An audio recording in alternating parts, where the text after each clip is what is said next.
Hola, este video empieza con una pregunta que es ¿por qué la ciencia se volvió tan molesta? Em, y esto tiene que ver con Internet.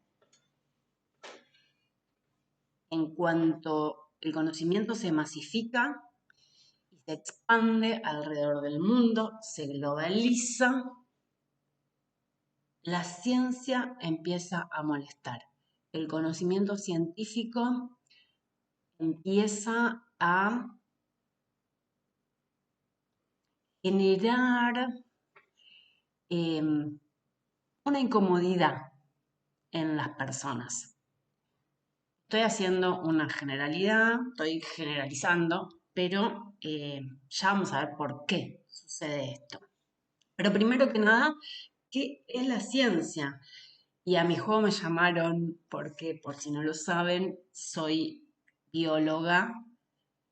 No me dedico exactamente a la investigación científica, sino más bien a la enseñanza de las ciencias, pero tengo formación en biología y tengo formación científica. Entonces, acá estamos.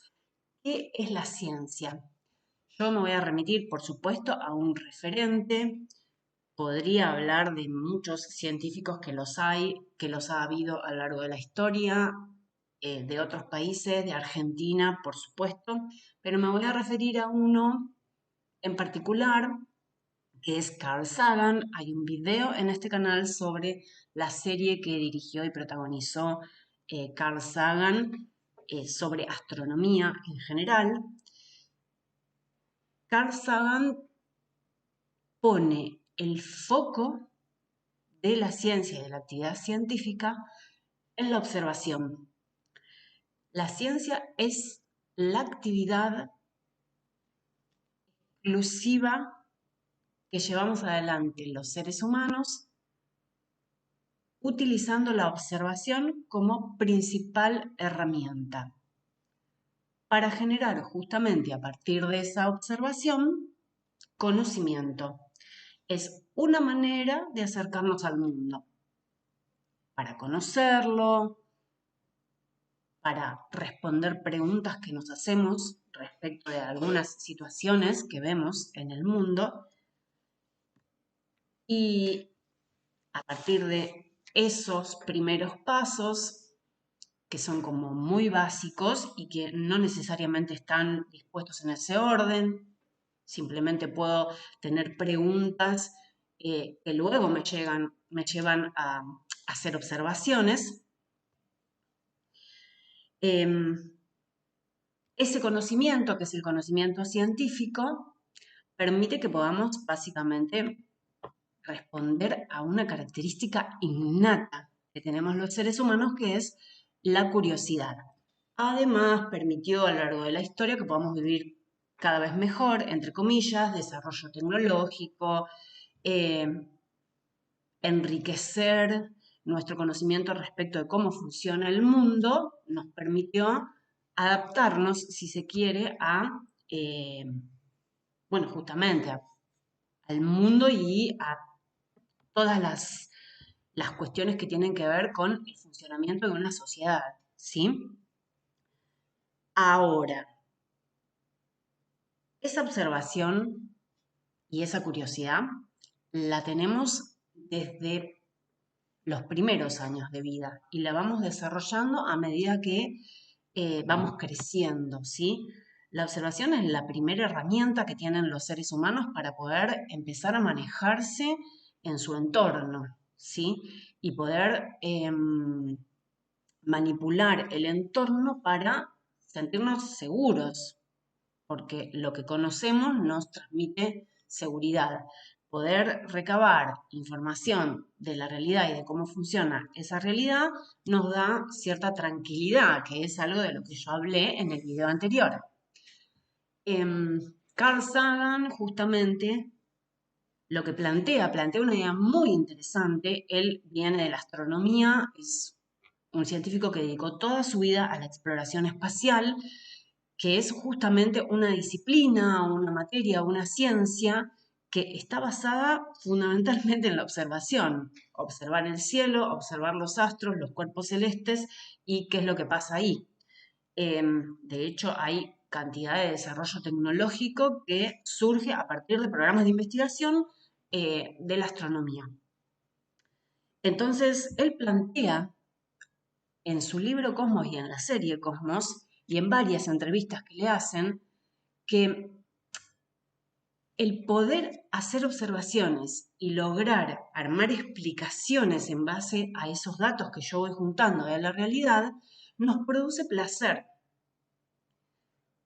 Cualquier persona que haya pasado por procesos de aprendizaje, de cualquier tipo, del que sea, desde el más práctico hasta el más teórico, en el momento en que logra comprender cómo funciona algo, lo que sea, no me estoy dirigiendo a ninguna disciplina en particular, puede ser cualquiera, tomen cualquiera, la matemática, la física, la química, la biología, no sé, la mecánica, lo que quieran. En el momento en que la persona tiene la sensación de que comprendió, se produce una sensación placentera.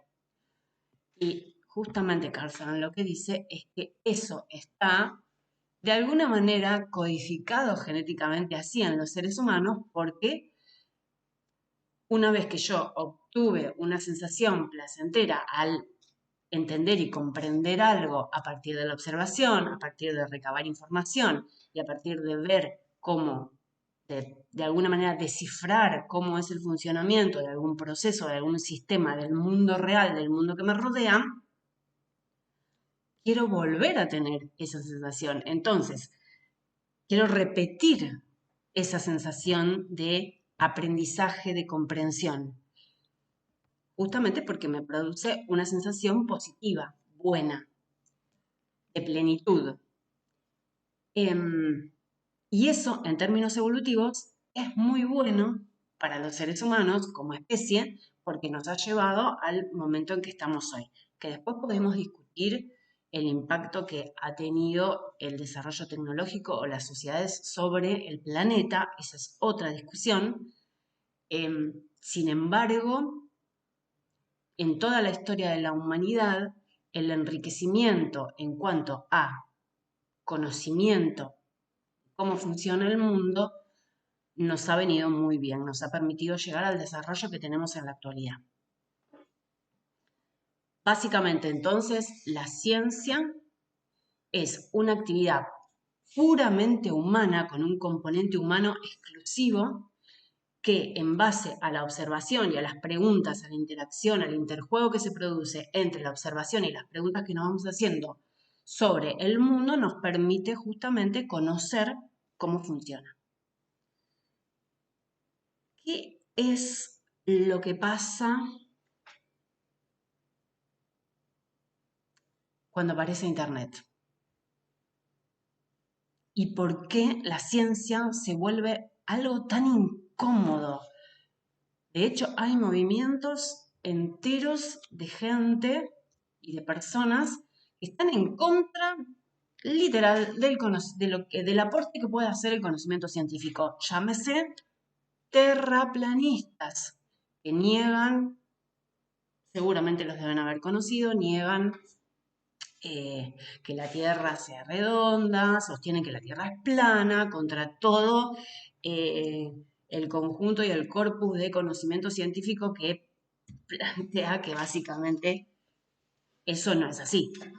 ¿Qué es lo que pasa? Cuando llega Internet a nuestras vidas, lo que ocurre es que se masifica el conocimiento. Es decir, todo esto que yo vengo contando en varios de los videos que están en mi canal, que ocurría antes de Internet, en donde teníamos acceso parcializado al conocimiento. Es decir, si no era que llegaba una publicación de un libro en particular justo a la biblioteca o a la escuela o a nuestras casas Entonces no accedíamos a cierto conocimiento. Esto cambia, por supuesto, con la televisión, pero la televisión también es limitada, porque la televisión durante muchos años tenía una determinada programación que, si bien es completamente masiva, es un medio de comunicación masivo, la televisión, la radio, em, el conocimiento científico en particular no llegaba a tener la masividad que tiene hoy. Em, ¿Qué es lo que pasa? Que es cierto que los que hacen ciencia no son todos los seres humanos. Hay una comunidad restringida, que justamente es la comunidad científica, es decir, son los investigadores que llevan adelante la actividad científica, que de alguna manera comparten el conocimiento científico entre ellos, ¿sí? Y durante muchos años funcionó así, la verdad. Esta es la realidad. O sea, la comunidad científica discutía el conocimiento científico que iba produciendo hasta que finalmente se hacía una publicación de divulgación científica que llegaba al resto de la población.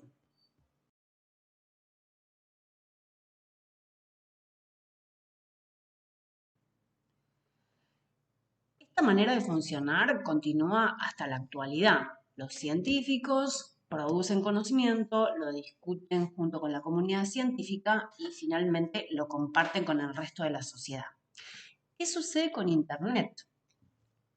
Este límite se vuelve más permeable, es decir, la producción de conocimiento científico que antes de Internet estaba exclusivamente restringida a la actividad científica que hacían los investigadores y que la compartían entre ellos, en la actualidad, y gracias a la web, a Internet, llega a la población, llega a la gente común.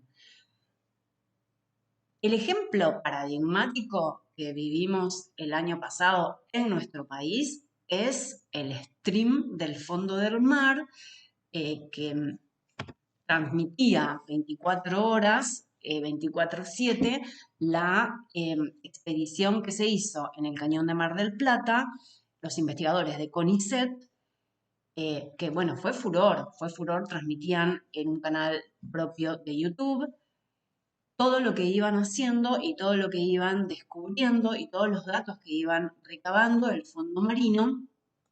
eh, Hubo, no sé, pero más de 20.000 usuarios que estuvieron conectados mirando esa transmisión 24/7 a lo largo de muchos días, muchas semanas. Creo que duró cerca de un mes la expedición. Eso antes no ocurría. Eso ocurre ahora. Entonces, bueno, otro ejemplo muchísimo más cercano fue la transmisión de la misión Artemis a la Luna, la exploración que se hizo a partir de la misión Artemis a la Luna, que también fue transmitida en vivo y en directo. Todo el mundo pudo ver minuto a minuto qué es lo que iba ocurriendo con esa misión y con los astronautas que participaban de esa misión. Si bien la transmisión de la llegada del hombre a la Luna también se realizó 50 años atrás, en esta, vivir el minuto a minuto, bueno, nada, la experiencia es muchísimo más cercana, muchísimo más inmediata y esto es algo completamente novedoso. Internet lo que hace es poner en forma accesible a disposición de la población el conocimiento científico y cómo se produce ese conocimiento científico. ¿Y qué pasa con Internet? Uy, perdón.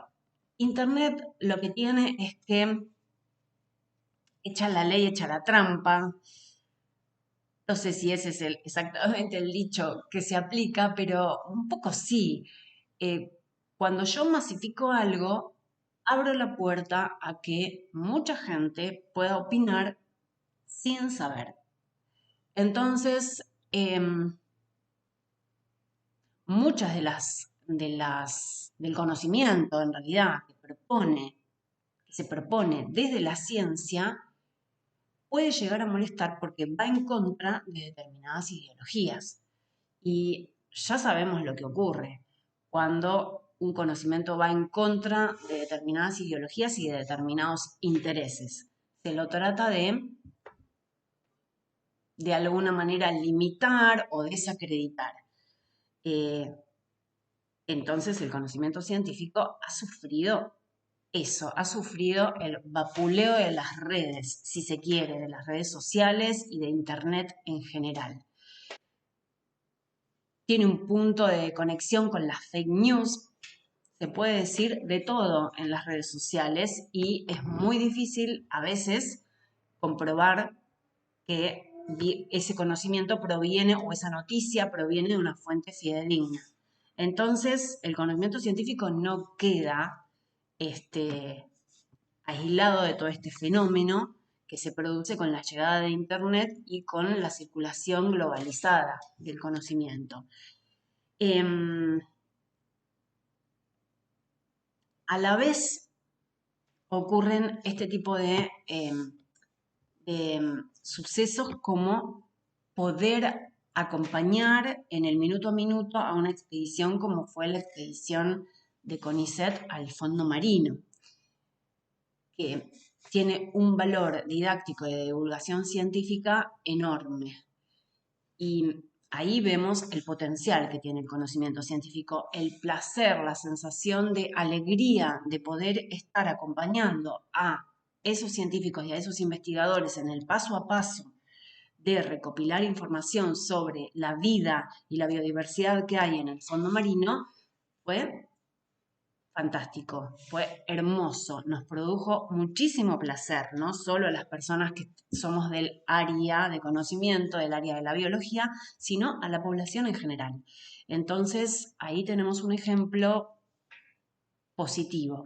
Ojalá sigamos por ese camino.